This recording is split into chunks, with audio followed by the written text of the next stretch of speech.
As you can see, this is our problem.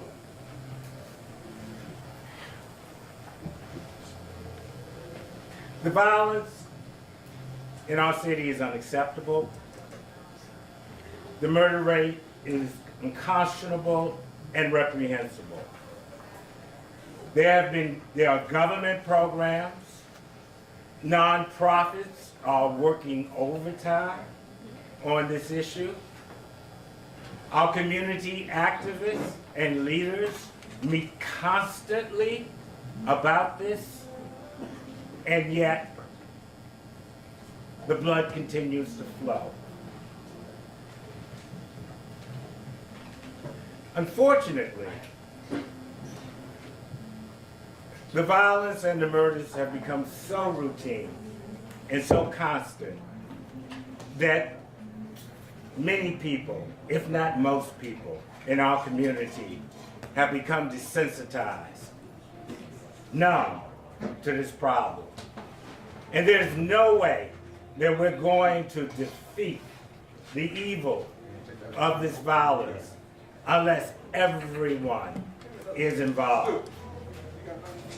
So to prick the conscience of our community, we today are starting a movement, and it's a very simple movement, and that is to get the message out throughout the city: thou shalt not kill. It is just as important and it is just as powerful a message in 2023 as it was thousands of years ago.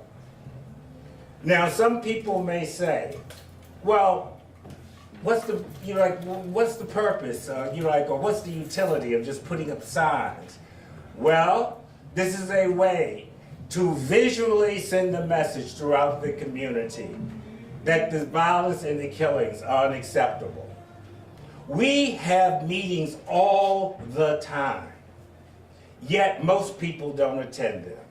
And maybe by having these visual messages throughout the city, it will spark conversations in areas where they need to be held, and it will also possibly spur some folks to action. And maybe, at least I pray, that at a moment when there may be someone who is thinking of pulling the trigger, that person will look up and see this poster and will be moved not to kill. The Anacostia Coordinating Council is pleased to have a number of partners on this, with this movement. And please keep in mind, this is only the beginning today. This will grow, this will be an ongoing movement. So the people who are participating in this press conference today are the initial organizers of the Thou Shalt Not Kill movement. I would like to introduce you to the owner of Busboys and Poets, and I think most of us will agree, one of the most socially conscious businessmen in this city, Andy Shalal. Thank you so much. Thank you so much for being here. This hit very close to home. Sometimes you, like Phil said, you grow numb from the violence. When I first opened Busboys and Poets here, we started a conversation with the community. We had lots of community leaders here meet on a regular basis on Mondays to talk about how to stop the violence. So this has been going on for a very long time. It didn't start today. The group continued, and we were really making strides and trying to engage young people. That's the key, right? Engaging young people. And we were putting together a mentoring program and other things, and then we had to close down because of COVID, and everybody went about their business. And soon enough, like Phil said, we grow numb and we forget. And we move on to other things, other activities that we're doing. Everybody is active and doing lots of stuff. I'm not denying that at all. But we forget and we grow numb to this pandemic that's taking place here in this city, in this part of the city. I was telling someone earlier, I'm originally from Iraq, and I remember during the Iraq War when I would call my aunt and we'd be hearing bombs drop in the background. She told me that they've grown numb to dead bodies on the street, that they walked out and stepped over people to go shopping. Literally stepped over dead bodies to go shopping. They didn't want to look because there was fear. There was fear of looking, that you might draw attention, that someone else might go after you. Those types of fears are very real, and they're here as well. I see it and I hear it all the time. People are afraid to speak up, afraid to open their mouths. And part of the reason is because they don't feel like the community has their back. Sometimes they don't feel like the community has their back. When this happened right in front of our doorstep, a young man by the name of Mario Leonard, who worked here for only a few days, he was trying to get his life back together. He only worked here for about 2.5 weeks. Was doing a great job, loved his job. He was so grateful to have a job, to be able to get off the streets. And then this happened to him. It was a very, very sad, sad day. I came here when I was called. The incident happened, the killing happened at 9:30. I was here shortly thereafter, and I was really shocked to see how few people were out on the street. There's lots of police, the yellow tape that we've all become too familiar with, and lots of police cars and lots of blue and red flashing lights, but not many people. And I was really quite shocked. If this had happened in other parts of town, the whole town would be out. People would be marching to City Hall demanding a change. But unfortunately, when it starts happening too often, we start to become numb to it. And we assume that just the way it's supposed to be. What it's not. It's not supposed to be that way. People asked me when this happened, they said, do you regret coming to Anacostia now? I laughed. I didn't come to Anacostia to make money, FYI, if anybody was asking. I came to Anacostia because I wanted to make a difference. And making a difference starts with having a place and saying, I believe in this community. And I do. I believe in this community more than ever. I believe in this community because of this. When something happens, people show up. People want to do something. What's lacking is leadership. We need leaders to be able to get the word out, to get people to know. I'm so grateful to work with the ACC and with Bill Lightfoot and others to say that we will say that business as usual is not acceptable. It's not acceptable. That's right. And we need to be able to say, continue to say that, because after 1 week, after 2 weeks, after 3 weeks, 3 months, 4 months, 5 months, people get tired. But we can't let up. We can't let up. That group that was meeting on the Mondays before we started, we are restarting that group because we see the need for that continues to be important. The thou shalt not kill. I'm not a religious person, as some of you probably know, but I see this message resonates. It's simple, it's straightforward, it speaks to the heart. It certainly spoke to my heart. I'm here to back it up, to make sure that we continue to have these posters everywhere. We are planning on going out in the streets and asking every business, every place to hang it up in their windows. We want to be able to carry it during the MLK parade here on the 16th of January. We want to make sure that people in this city, no matter where they are, no matter what corner they are, no matter what leadership role they have, know that this community will not stand for this. That this is something that needs to change, and it needs to change now. And if it doesn't happen, we will elect people out. We will make sure we bring people that care, that really care about this community. And not just care about this community when it's convenient. Not just care about it when it's convenient, but care about it when it's not convenient. Care about it when it really matters. This is a moment. Mario Leonard is a moment for us. I don't want his blood to be spilled in vain. I want to make sure that we here will say his name over and over again. Mario Leonard. Mario Leonard. He will not die in vain, and we want to make sure that this movement of Stop the Killing will continue to be a movement that's going to spread across east of the river as well as other parts. Thank you all for being here, and I want to also say a very special thank you to Councilmember Trayon White here, who did show up. He was there. One of the few people that were standing behind the yellow line that were there. And I really appreciate his presence, because part of leadership is showing up. Thank you all for showing up. I want to bring up Bill Lightfoot right there. I'm sorry, Bill, there are you? Okay. My eyes are not that good these days, so Bill, thank you. Okay. Good afternoon. 30 years ago, I was a council member at large. And at that time, I had responsibility for public safety, chairing the Public Safety Committee. And that was at the height of the crack cocaine epidemic. 400 to 500 people being murdered every year as a result of that. So in order to touch people's emotion, and I felt their pain, their fear, their anger, I paid to have these signs put up all around the city. Thou shalt not kill.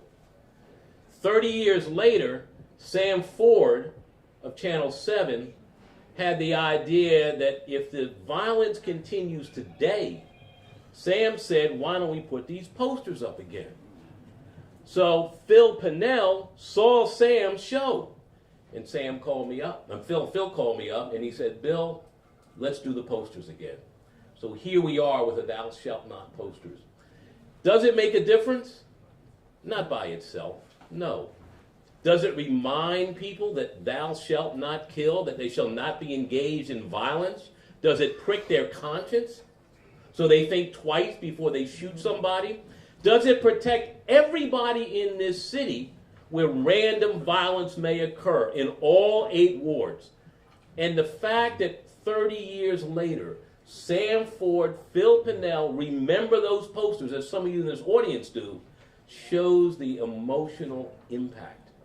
So we are very hopeful that now that we put these posters up all over the city, not just Ward 8, not just Ward 7, not just Ward 6, not just Martin Luther King Avenue, but everywhere where the violence may occur, we're going to put these signs up to remind people that it's appropriate to live in a safe community. Having said that, let me call up Denise Rolark at this point in time, because just like Sam was a historian relaying a message from the past, Denise, as editor and publisher of The Informer, for a long time has been the voice of this community, spreading the message in the community that we need to hear that other people may not be telling us. So Denise, come on up, please.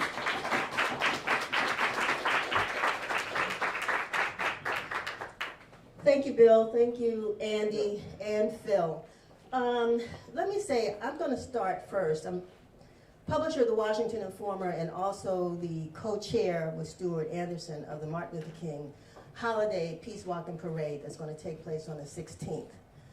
I don't want to disagree with my brother here, but I have to. Because when he says that we have become numb, I don't agree. And I say that because every time someone says, let's show up, just like this room is packed right now, people show up. And so many organizations are doing the work to make a difference. We have not solved this problem. And we recognize that it's a problem that needs to be solved. And what we always hear people say when there's a shooting is that we've got to do something. And here you have a legislator who was responsible for passing legislation impacting our city, but realized that was not enough. And so he said, I have to do more. We have a restaurant owner whose business is to feed people and make money. And before this incident happened, Andy Shalal said, I've got to do more. Sam Ford, reporter who has done a great job of telling not only the bad news, but the good news in our community, stepped out of his role and said, I've got to do more. I'm publisher of the Washington Informer. Been doing this for years. Live in this community. I get awakened at night by gun violence. I may not run out, Andy, and see who got shot. I just pray for them. And I pray for their families. Because I realize I've got to do more.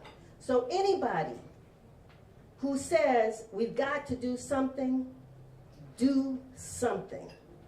And if you're doing something, then we all know we've got to do more. Thank you.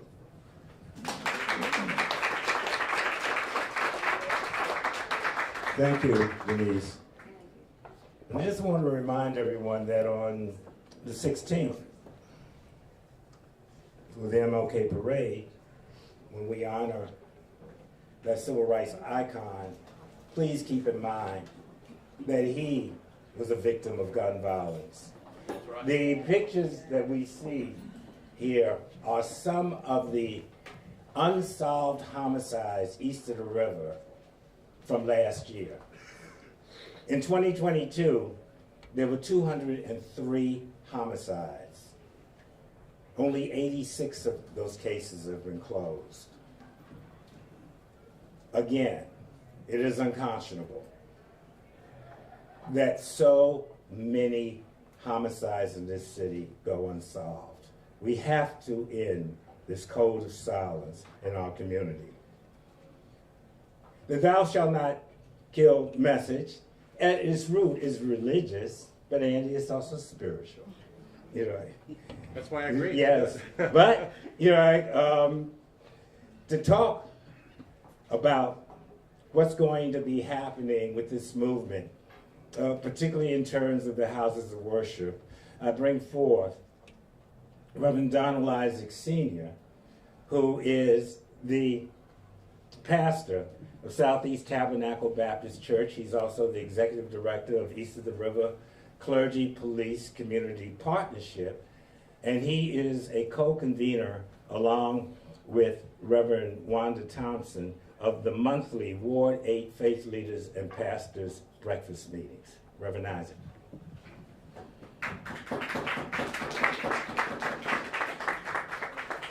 Everybody in the room say power. Power!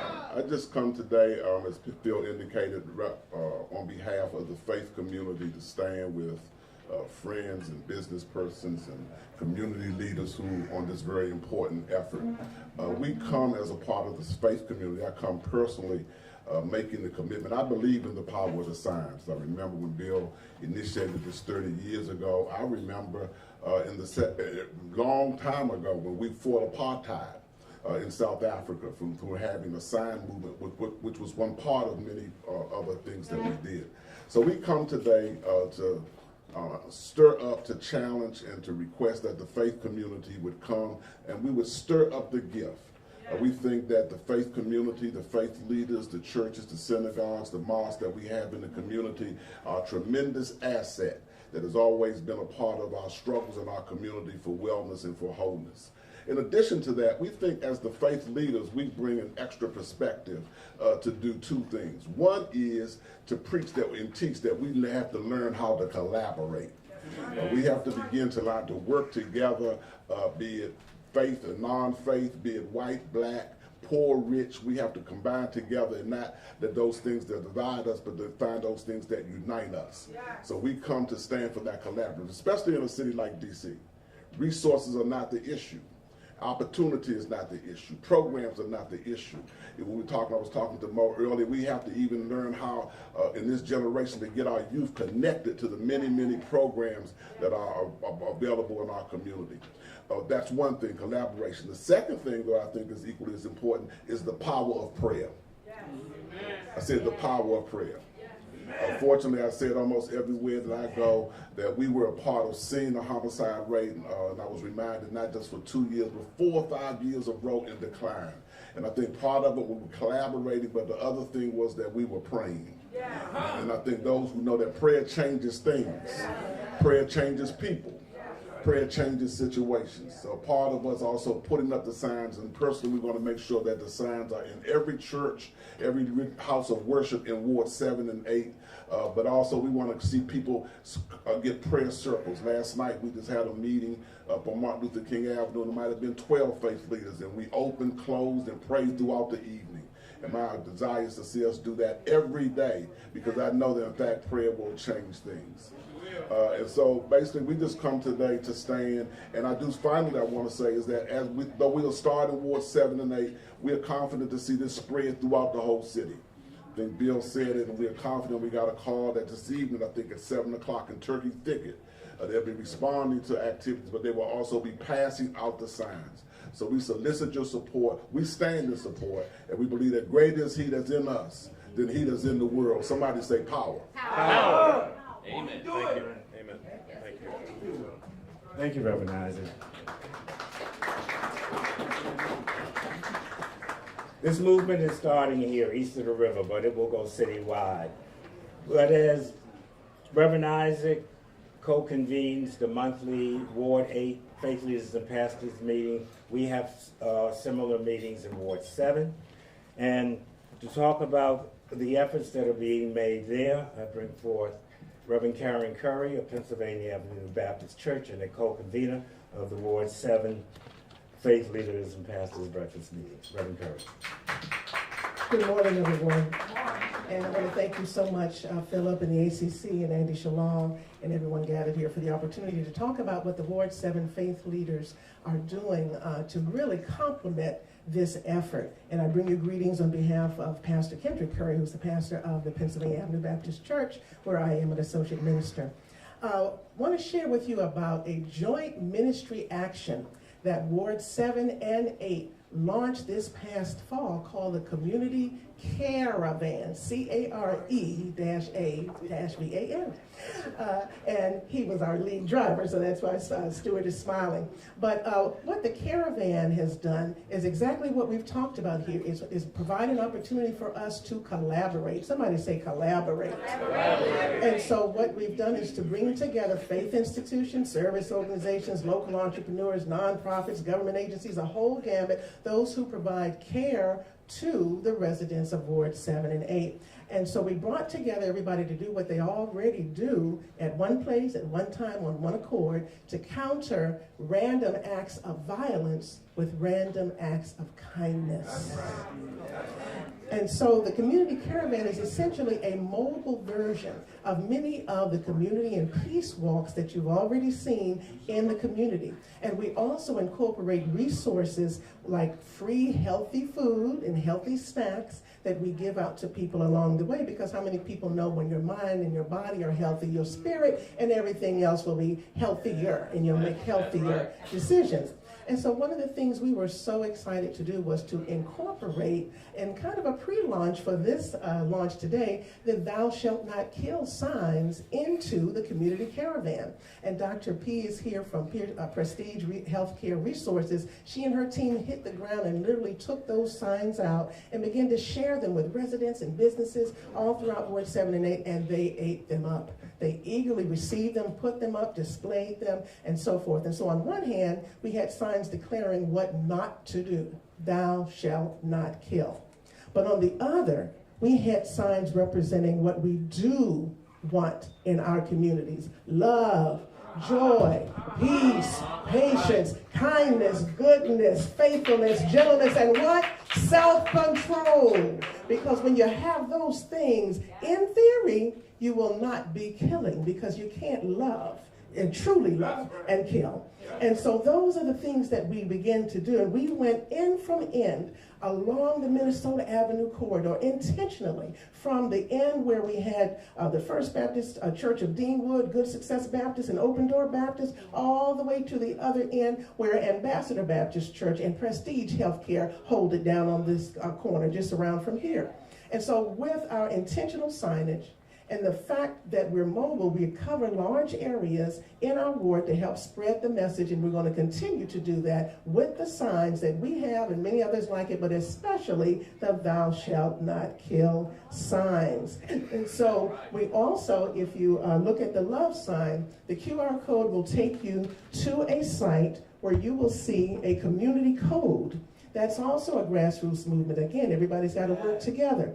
You will see that code, because if you follow the code, which encapsulates everything the things we used to do in our communities, amen, that we kind of knew verbally, but somehow missed the handoff with some of our current generation. When you see that again, those are the things that come against the mindsets and spirit that deal with killing. And I want to thank Dr. Wanda Thompson for spearheading that. And you can learn all about the community code on www.ourcommunitycode.com. And so when you visit there, you can also learn more about the caravan and sign up to be involved so that you too can help to put these signs out. We will continue to be a vehicle, pardon the pun, to get the message out about thou shalt not kill. So suffice it to say, the community caravan and the Ward 7 faith leaders are on board. And we encourage each of you to find a way to get on board. God bless you. Thank you.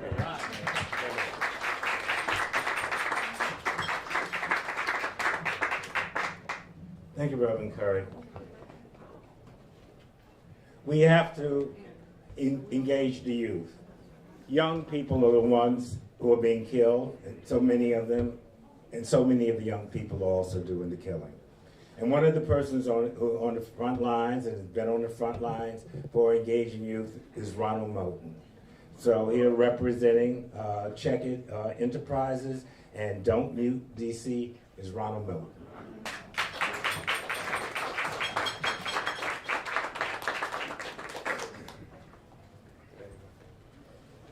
How y'all doing? All right. I want everybody to repeat 4 words after me. Prayer, strategy, action, and accountability. I'm saying it again. Prayer, strategy, action, and accountability. So right now, the reason why this is so important, we're at spiritual warfare right now. We're fighting an evil spirit in the universe that's killing our babies, and also has babies killing babies, right? And the only way that you can do this, because I'm speaking from experience, when we went in the community and dealt with young people who were shooting and killing, and adults who were shooting and killing, we weren't afraid of them because we were crazy. And the only reason why you can be crazy is you're spiritually in tune and inclined to what's going on, because when you got God with you, you're not worried about with somebody with a gun. So before any of us really start doing this work, I don't care if you're Muslim, Christian, Buddhist, whatever you are, we got to get back to our spirituality first.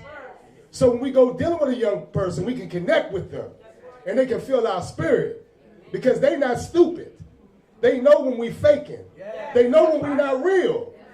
And they tired of keep coming to things and coming to places where they're getting promises and they're not kept. Now I'm going to flip it to the other side. This ain't just about young people getting killed. It's about parents being parents. We got to hold parents accountable too. Like, some people don't want to talk about it, but I'm Ronald Moten going to talk about it. Our children don't belong on the streets at 4 in the morning. Nor should no adult think he has the right to kill our children even when they're wrong. But we have to hold each other accountable and make sure our people have the opportunities. And we're going to have some conversations this Saturday as part of the MLK events, Thou Shalt Not Kill movement, the Anacostia Art Center, where we talk about the music that's influencing our young people. Where we're talking about, can we have love and accountability at the same time? Where we talk about how we can use coaches. All these young people you see in the community, a lot of them being killed now on football teams, basketball teams, and the coaches are the people bring all these youngers together from different neighborhoods. But how many of them are getting empowered to take it to the next level? Right? So we're going to talk about solutions. And I just want to thank you all for coming out, because it starts with us. That's right. And don't let nobody tell us we can't make a difference. And we got to empower this next generation of leaders to make a difference. I'm 53. In my prime doing this work, it takes 16-hour days doing this work. If you're not ready to do 16-hour days, get out the way. I'm going to say that again. If you're not ready to answer the phone at 2 or 3 in the morning, get out the way. Because that's what it takes to do this work, y'all. It's spiritual, it's a commitment, and it's a God-given opportunity for us to do what's right by our people. Thank you.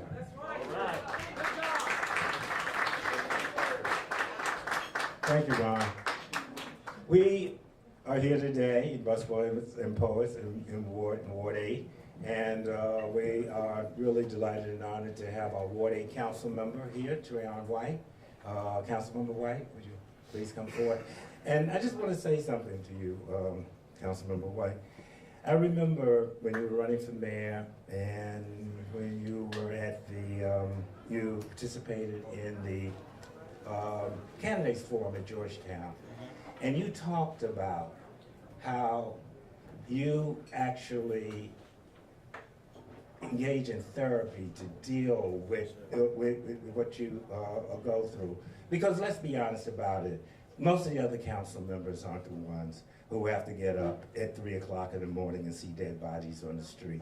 And I felt so proud that you, as a young black man, had the strength to say that you seek mental health interventions to deal with the stress and the trauma that you feel. And that makes you, you're like a total role model in this community. So God bless you for saying that. And thank you for being here. First, I want to thank ACC, the many sponsors here today that's raising the consciousness of people throughout the district.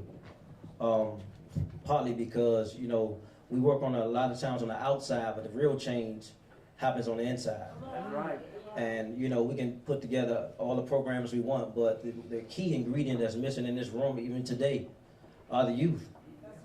The greatest influence on a young person is another young person. And now we have a situation where they're leading each other, the blind's leading the blind. And so it's incumbent upon us to get out the way if you're not serious about this work and not serious about really showing love. People don't care how much you know until they know how much you care. And so when I interact all throughout the city, I found out that really this disease of violence is like cancer. See, it was all good when it's just Southeast in Ward 7 and 8. But as you know, that cancer has spread throughout the city. And now we're having more conversations, really taking it serious, but the violence has been neglected in this city for over 12 years. And I'm saying that because I've been around when I was young, and I know we had programs. We had more programs back then than we did with a $19.5 billion budget. This week I have to meet with the director for DPR because I can't understand why we have $19.5 billion and our recs are closing at 1 p.m. on Saturdays. It makes no sense to me. I can't understand why we're arguing about financing and giving money to the community and people are fighting and arguing about the crumbs, right? But we're giving developers deals for $1 and giving them $19 million to do the project. It's not a matter of money, it's a matter of priority and being intentional about helping our city. And so I'm not here to point the finger because we all have a responsibility to better ourselves and ultimately better our community. Dr. King said unity or non-existent, right? And so that's really where I am in this thou shalt not kill movement, that everybody has a responsibility to ensure that we're keeping ourselves safe and our family safe. So it's ironic to me when I think about the young man, Karan Brown, what's his last name? Blake, I'm sorry. That he was outside 4 o'clock in the morning, right? Because I have a 14-year-old son. And I'm wondering, where was his parents? Where was his uncles, his mother, father, sister, brother? Somebody, right?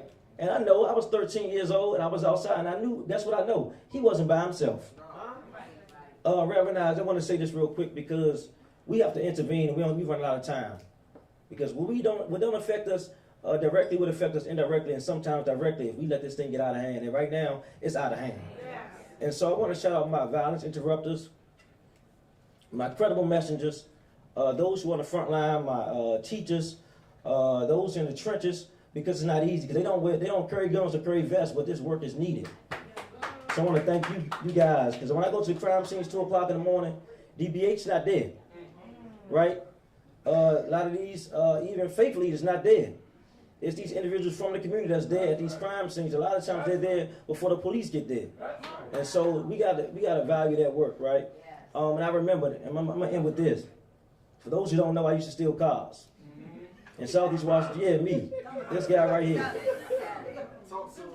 I was a little guy running around, being a follower, trying to fit in. But it took somebody to intervene in my life. And Reverend Ozzie know because he hired me to be a part of this movement to mentor other guys who were stealing cars, called the Kitty Car Thieves and Ben and Church. Check the facts. It's written in the Washington Post. But we have to put resources and be intentional about saving our young people, because our young people are going to end up saving themselves. When we neglect them and get out of control, I end up working with Easter River down there in First Street, the Peaceaholics, Reverend Motley, and they end up helping me change my life. It's about investing on us on the inside, because I became the council member right here in our ward because somebody believed in me when I didn't believe in myself. Somebody prayed for me when I didn't know how to pray. Somebody intervened for me. And that's what it's going to take. It's a group of us in this room, but it's 85,000 people in this ward. They may not know we're here right now. The piece we're missing is collaboration, man. We got on the phone every morning to try to figure this thing out. Ain't that right, Mr. Papa? Every morning. 7 o'clock in the morning, every morning. We figure out what happened, what we going to do to solve it. We chipped away at it. So, somebody was going out the door. And they said, Mr. White, ain't you tired? I said, I'm no ways tired. I watched a guy named Marion Berry do this work at 77 years old with all types of ailments. We can't be tired. You can't conquer anything that you're not committed to. Stay committed. Thank you. God bless.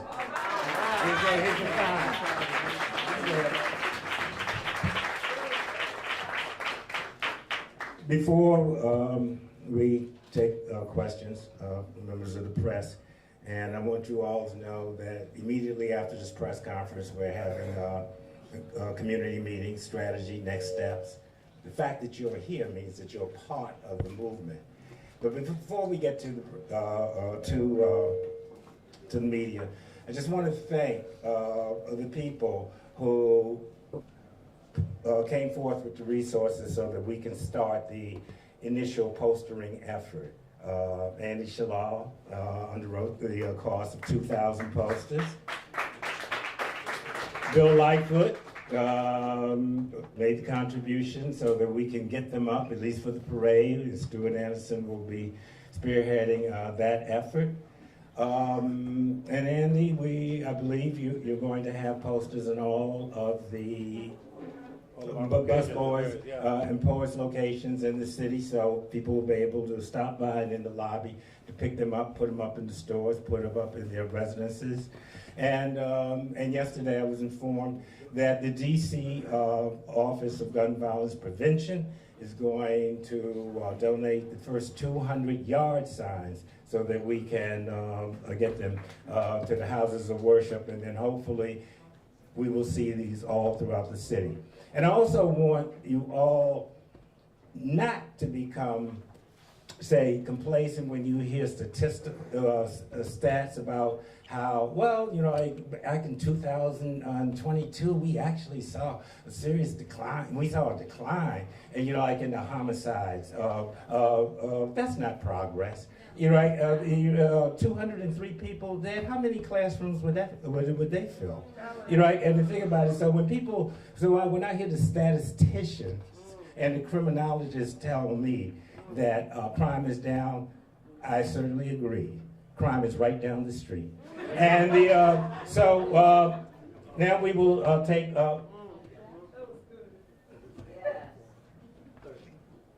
what? Oh, high schools, in the Martin Luther King parade, we're going to start off with 25 high school students 30 high school students who will be joining the movement, and that we will be working with them continuously so that they can show leadership. Okay, now we will take questions from the press, and they can go to all of the organizers here up front, the initial partners. Yeah, all right. Sam. So, Mr. Lightfoot, I was just wondering, when you did this, I guess in the 90s, would you please stand at the So when you did this in the 90s, first off, what was the motivation and what was the result? Do you remember? The motivation was the pain in the community, and that I was an elected official that felt that pain and had a responsibility to do what I can to relieve it, okay?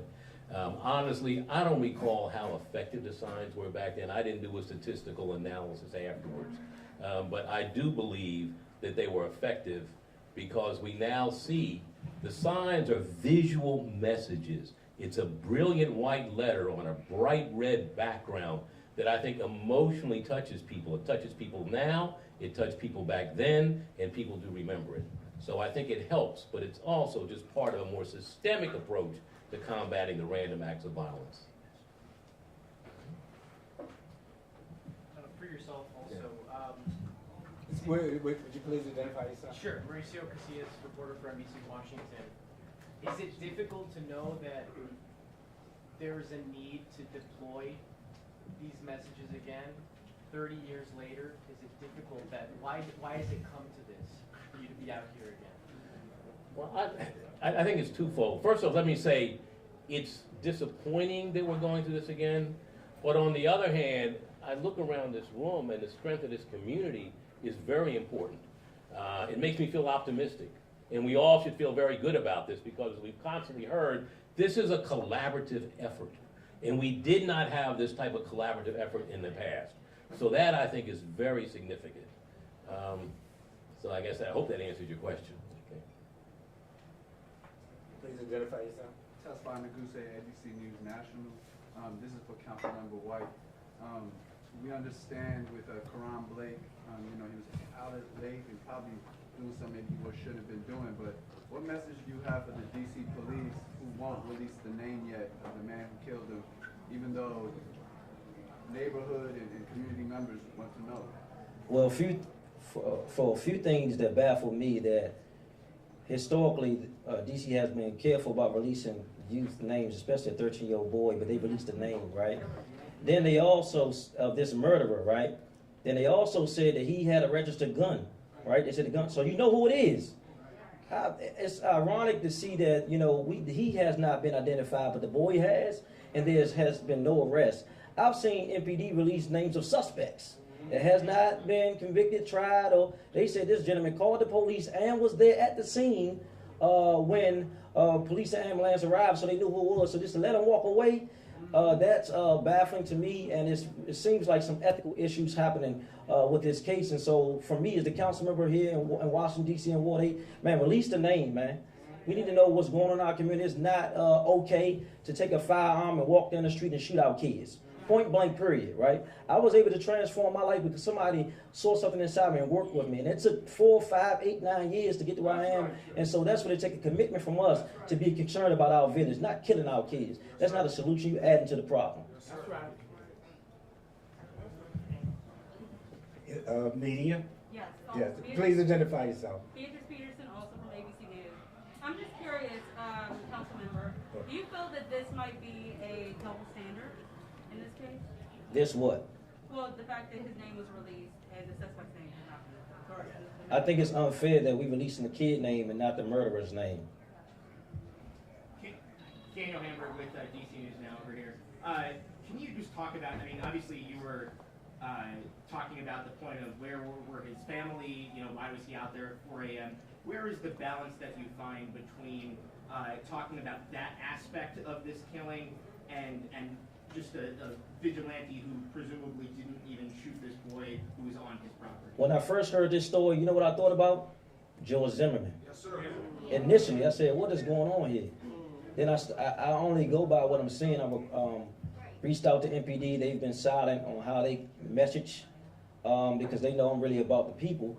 And so the balance is that we have to have healthy communities, right? I know for a fact that we've never fully recovered from the crack epidemic that crippled Washington, D.C. And so when people talk about the homes, these homes are broken. We have some of the highest rates of youth homelessness and hopelessness in the nation, here in the nation's capital.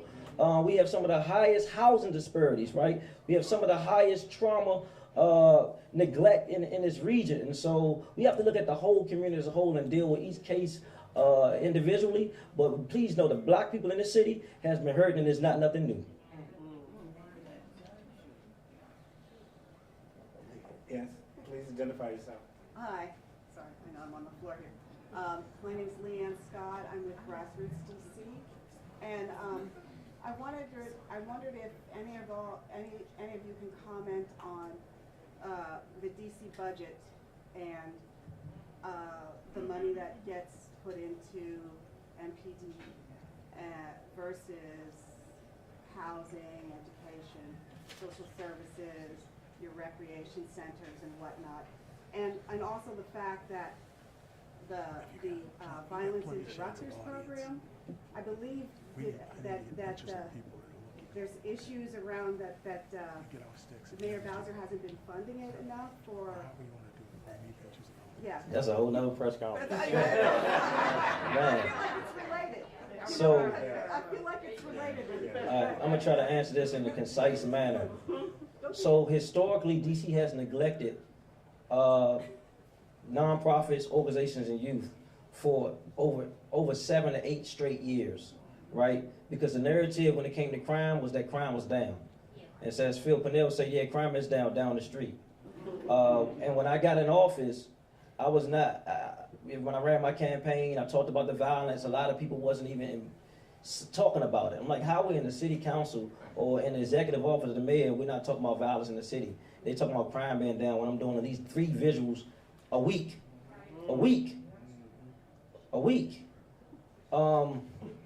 And so Councilman McDuffie introduced the NEAR Act that was supposed to be a public health approach to addressing violence in the city. And historically, it took a long time to get it fully funded. And then when it got funded, I'm be real, the media ran the story that the government is paying returning citizens not to commit crime. That was the narrative in the paper for 2 years, and so it didn't get funded. And so when I hear from individuals like Ronald Moulton talk about getting people from the community that empathize, that went through their life to go back and give back, even recently, I got a call from one of the violence interrupters in Ward 5, whose whole team was kicked out of a school. Like, these are individuals that are from the community, are related to these individuals, are part of our community that did their stint in prison and came back home to make a difference. And they saying, you can be in the community, but you can't be a part of the community. Like, they got to pay double jeopardy for their crimes they committed, and they're trying to help. You talking about they went through background checks, they got grants to do this work, and they care and they love, they know what the solution is because they've been through it, and they just got a letter saying they cannot come back into schools. This just last week. So I talked to Deputy Mayor Donahue and Deputy Mayor, I talked to Deputy Mayor Kine, and just trying to end about what we need to do to break these barriers. If you hear me talk about it, I've been saying it, we have to get individual. We had a 3-step strategy approach, and Mocha said better, it was called Triangle in One. We was in the community, we was in the schools, and we was in the jails. So we know who was coming home when they was coming home. We know who their girlfriends was, where their best friends was, where they going to be going home to, what type of programs they needed, what they wanted to do, what they wanted to achieve. We put those resources around them to get them where they need to be. But you know what happened? Politics.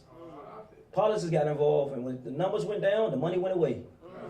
And now we talking about 12 years later, where the violence is back up again. And we talk about the 200 plus people that died, but we ain't talking about the over 900 people that got shot. Year after year, we averaging about 900 people getting shot. You talking about people not able to go to work, people in wheelchairs, people disconnected from their families, people losing money. You know, it's having a trickle-down effect when it comes to violence in the city. And we want to give empathy and care for and love of those who die, but there's also individuals that lives are derailed. And a lot of times, these are innocent people that have nothing to do with the situation.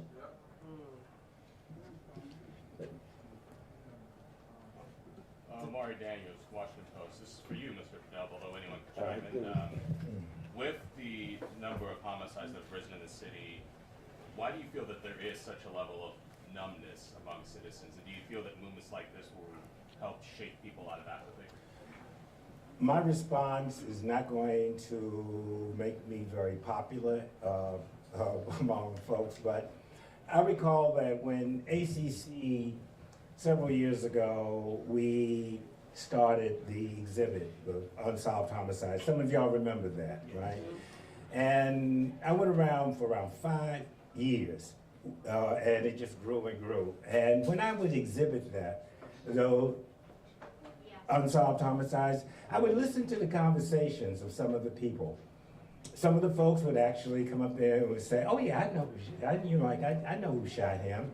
And then some other folks would come up and say, "Hey, he kept doing what he was doing, and it just caught up with him." So the message was, well, the person was in the game, so that was, his murder was a consequence of the life that he led. And I think that one of the reasons that we do not have a collective outrage as black folks in terms of this is because too many people are judgmental. And, and they basically feel that those lives did not matter. And another contributing factor, at least in my opinion, is this continuing code of silence in the black community.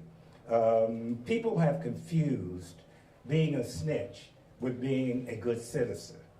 A person is a snitch who's a snitch is a person who's kind of caught up in the criminal justice system or the correctional system, trying to get lighter time or shorter time by dropping a dime on other folks. But that's not the situation. People will not come forth with the information. I almost feel that we're in a situation very similar to America Gangster. You remember that film with Denzel Washington? He's sitting there in the restaurant with his nephew or his cousin. He just simply gets up and goes out and kills a person in broad daylight in a crowd of folks, and no one says anything.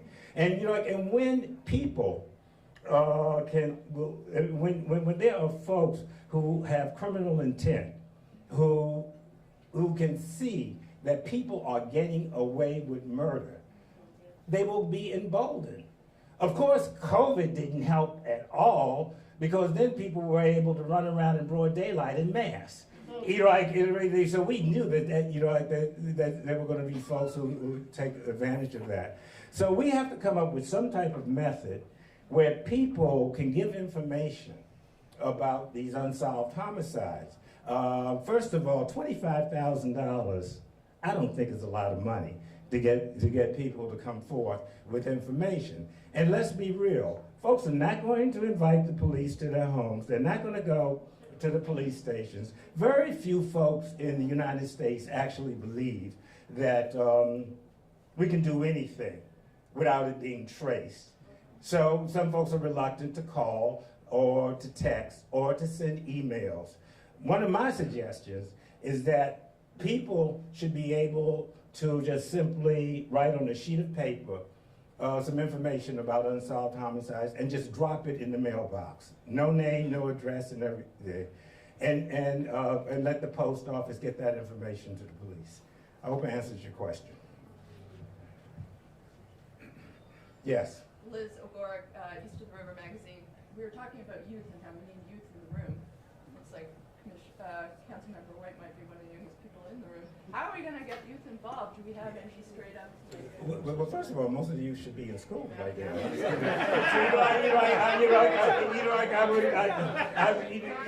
talking about, but you want to speak to that story if you would go to the mic. Yes. So basically, I wanted to make sure that they made the plug, right? They should be in school. We want them in school, but we have not forgotten them. They are very much a part of Thou Shalt Not Kill. They will be in this room, 30 of them, at 4 p.m. today to get briefed on what their assignments are as ambassadors for Thou Shalt Not Kill. All right, very good. And just to add to that, we know that youth should be in school, but when you go to the schools and see the truancy rates, a lot of youth are not in school. Let's just say what it is. We have a high truancy rate here in the District of Columbia. And so we've launched a program called Heroes, focused on our middle schools to do intensive career-based mentoring, because we have to go inside the schools where they are and in the community where they are at times where most people don't go, do this intervention work to really show up for them.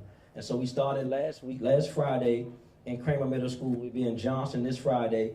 We're going to go throughout the schools, inviting individuals from all over all over the city, all over this region, to come back and dedicate some hours and time to invest into our youth. And so I appreciate what they're doing here with ACC. We also had a meeting with some football coaches and cheerleading coaches last Saturday here at Busboys. So shout out to Andy Shalal for always making the space available for us to help our community. And so that's going to touch at least 2,000 kids. That movement right there, and a lot of these things are happening underground. But the bigger solution is collaboration, because all these families are interconnected. That's why violence is senseless in DC, because we all are interconnected. They're talking about the 6 degrees of separation. We like 2 to 3 right now in DC. Oh, I'm sorry, Mr. Henderson. Can you mention some of the high schools that these kids are? So we have I think we have 4 coming from Anacostia. We have 7, I believe, coming from Thurgood Marshall, and maybe more. Beverly has not reported in, but Beverly is also looking at a couple of the other charter schools. Kim Bookard, who is sitting right behind you, who will be my partner in crime on this initiative, she's got, I think, 8 or 9. And so they are all high school students. And what we've done, I can't speak directly to the group that Kim Bookard is bringing forth, but what I've asked Beverly to do and what I've asked I can't think of her name, Miss Ames at Thurgood Marshall, is that I'm not looking for your brightest kids. I'm looking for your struggling kids. I'm looking for the young children who need our input. And so it's not just about just thou shalt not kill, because we're planning to invest in this group of children and continue to bring this group of children together. Because I believe, I run an organization, and the motto is, if we continue to bring children together from across this city, that they are less likely to hurt each other because they become involved with each other. That's right. Humanizing each other. Okay, I just want y'all to know, you heard it here. Stuart Anderson said the Reverend Bookard is his partner in crime. I get everything. One more. Yes. One more. This is for Mr. White. Dion Wiggins from CBS. I didn't know I was going to be speaking today. All right. We Go ahead. always see you at events like this and supporting the communities.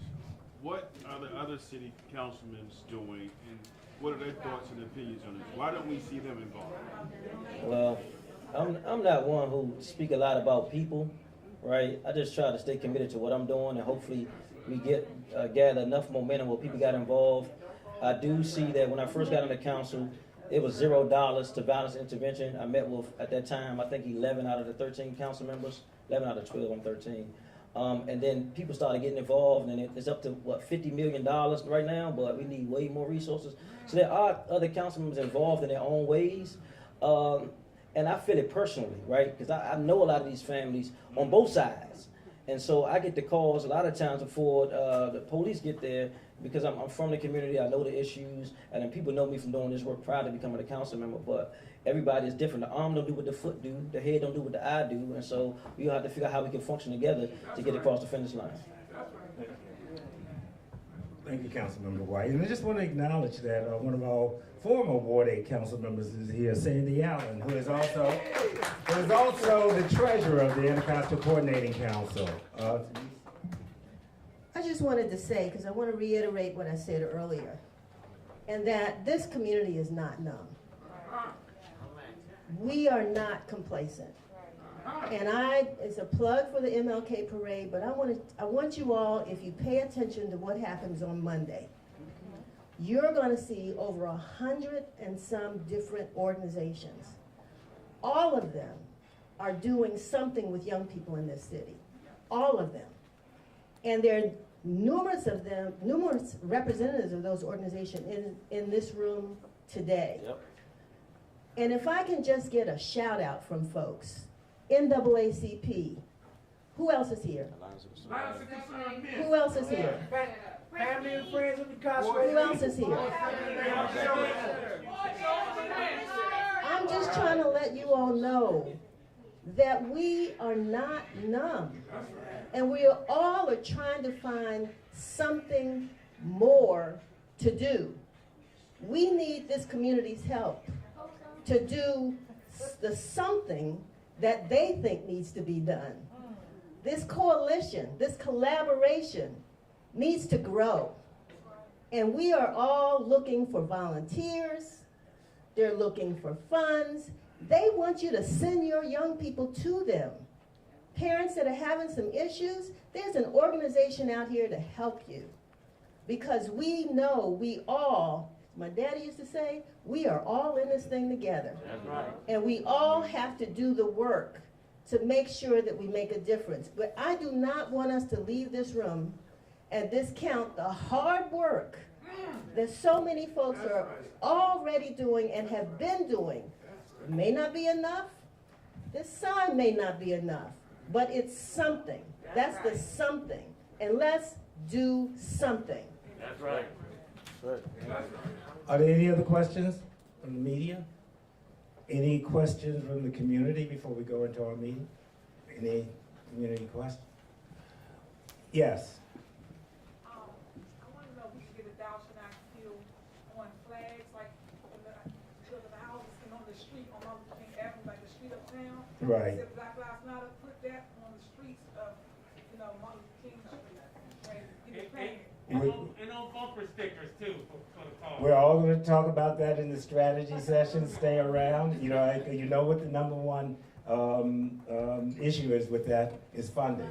And so, yes, Robin. Friends of the library want to help, so Yeah. we have money, and the library is a great place to do stuff. So Stay around. We definitely want to talk with you. Okay. Yes, Ambrose. Ambrose. Yes. Why is it that we have violence interrupters, but we don't have poverty interrupters? Why is it that we have violence interrupters, but we don't have trauma interrupters? Why is it that we have violence interrupters, but we don't have mental health interrupters or joblessness interrupters? It's a rhetorical question, Phil, but we have got to be able at some point in time to shift our focus to the causes that bring about the violence in our communities. Trauma, poverty, joblessness. 4 years ago, our communities did a campaign against K2. Y'all remember that? It was a campaign that was on the buses. You had pictures of zombies on the buses, in metro stations. That's not what changed the K2 situation. What changed was policy passed by the council to rid the stores of the K2 in the stores. That is what changed the access to K2. That is what brought it down, not the signs. We have a message here, but that has to be followed by policy. If we don't get the policy to deal with the issues of poverty, deal with the issues of trauma and mental health, we will be here 30 years from now doing the same thing. Thank you. I do want to let you all know that I just funded and started a commission on poverty. I work with Brother Ab Jordan.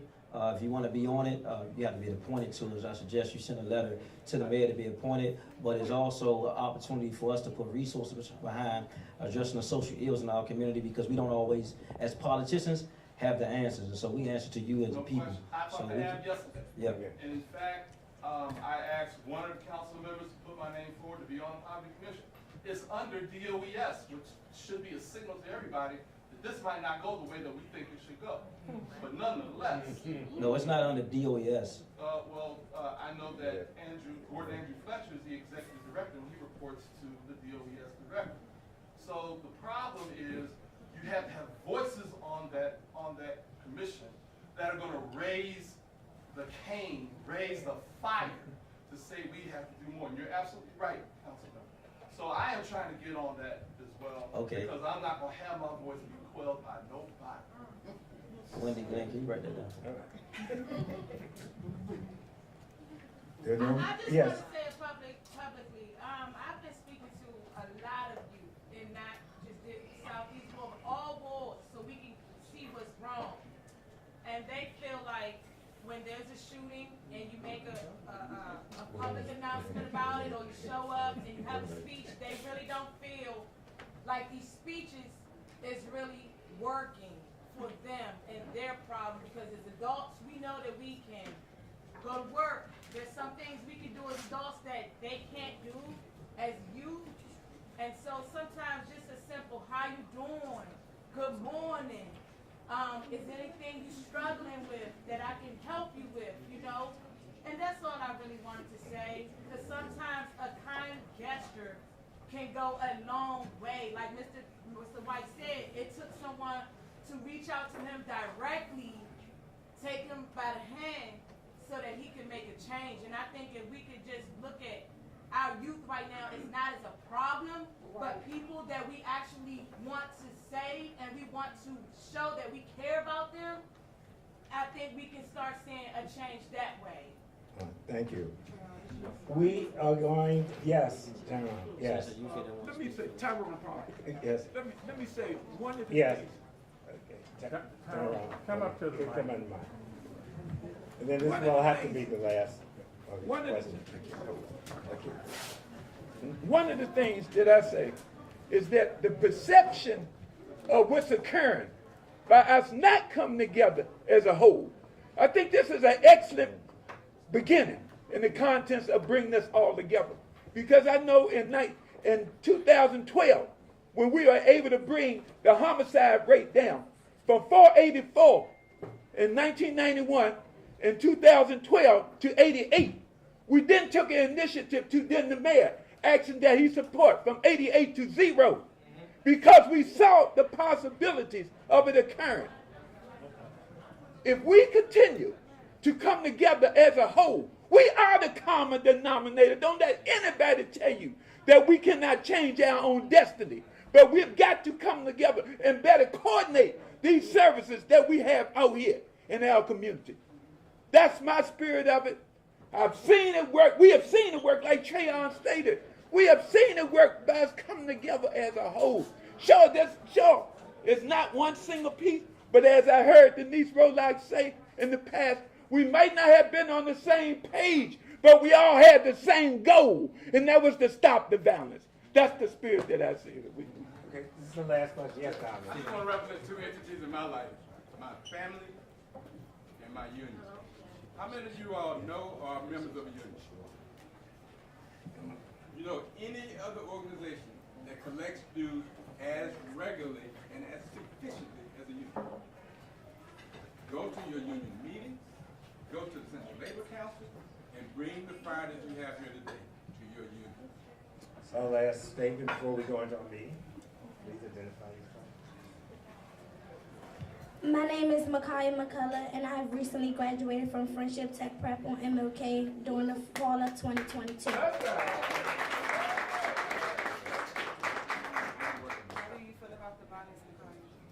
I feel like the violence is crazy, but I feel like we should be more for our young people and more for different ages. Everyone has a different path that they was learned to go through, and it wasn't their fault. I feel like everyone had different options and different paths that was chosen for them, and they just went down those paths, like Trayon said, trying to be a giveaway or trying to fit in or trying to be something that you're not, or just wanting people to like you and about popularity. But nobody thought about the path that it would take them and where other people will take them. Somebody will lead you in the wrong path and they'll be going the right direction. And I just feel as though everyone should have their own personal mindset. I came a long way. I went to school on the southeast side, having to walk past people with mental health problems, going through different substance abuse, and going through drug abuse and or killing. I saw people most wanted posters every other day when I'm walking, coming from and to school since I was in elementary school. So I feel as though no matter where we are, there's always going to be shootings, there's always going to be violence. You just have to put yourself in the right environment and make yourself have a different mindset. I could have went down the wrong path and said, since I see these people on the street, that it was okay for me to do the same thing. But I didn't. I always wanted to make a change in my community and show people the difference in life and show them that there's more to life than just seeing people that are not wanted. And just because you're young doesn't mean that you cannot help people that are older than you or that I need. Right now, I'm actually in an internship with the mental health program, and I deal with people every day that curse me out, might tell me I'm too young to tell them what to do, and then they turn back around the next day and tell me that they are so thankful for me and that I helped them do this. It doesn't matter the age or where you come from, it's what you want to become and where you're trying to go.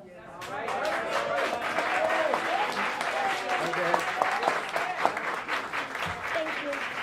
You want to know where the young folks are? Here they are. Big Thor. Before we end the press conference and go into the community meeting, we're going to do something that I don't think you members of media normally see in terms of press conferences. And we're going to end this with prayer because we're definitely stepping out with a very spiritual message. So, Reverend Curry, you want to do the honors? And pick up your posters before you leave. Yes. Let us pray or observe silence. Mighty God, we come to you just thanking you for this gathering here today. Even before the foundation of the world, you knew who would be here today. Thank you, as was already mentioned, that there are parts of the body, and each part has its own function. May we all be charged and encouraged to do what it is that you've called us to do. We know that we are in spiritual warfare. This is a battle for the minds, for the heart and spirit of our communities, of our young people, and not just our young people. They're not the only ones shooting and killing and dying. So Lord, we just pray that you will just help us be sensitive. As it was shared also, help us just say good morning when we see someone. Begin to spread and model unconditional love, that we will be the vessels of blessing that you have called and created each and every one of us to be, that we will meet random acts of violence with random acts of kindness and love, that we will be determined to make an impact and to push back against the forces of darkness that would try to snuff out the light and life of our community. We thank you again for each and every person who is gathered here. We pray that the efforts will continue, those that are known and those that are behind the scenes, that people will continue to be motivated and to stay on the wall and to keep up the charge to do what it is that's needed for this day and time. We know that you're well able to do exceedingly abundantly above all we ask or imagine. And so blow our minds, God, with what the little things are that we're able to do, including the big things, so that we can see the impact that we know we can have. I pray this in the name of Jesus Christ, whom I serve, and I ask all those who are gathered to say amen. Amen. Let's name for the meeting. I'll get out of here. Wait. Sorry, dude.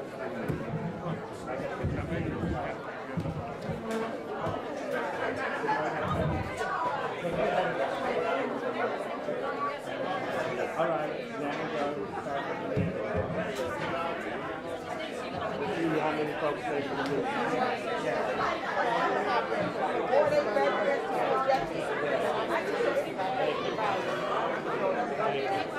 Well, this is that's all right. That's all right.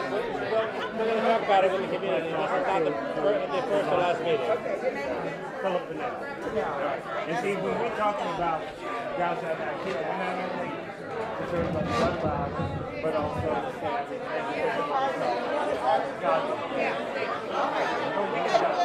Can I add a link from DC News Now? Yeah. Hi. I've been talking with Sonia King. Yeah.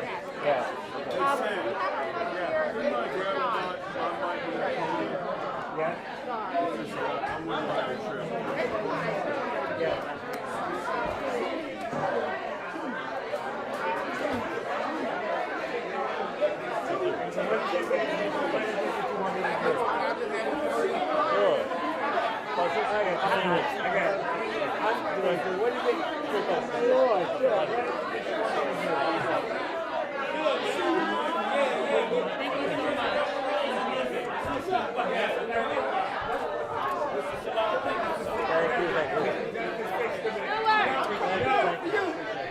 It was William Lightfoot. Were you here for the press conference? He was the one who did it 30 years ago.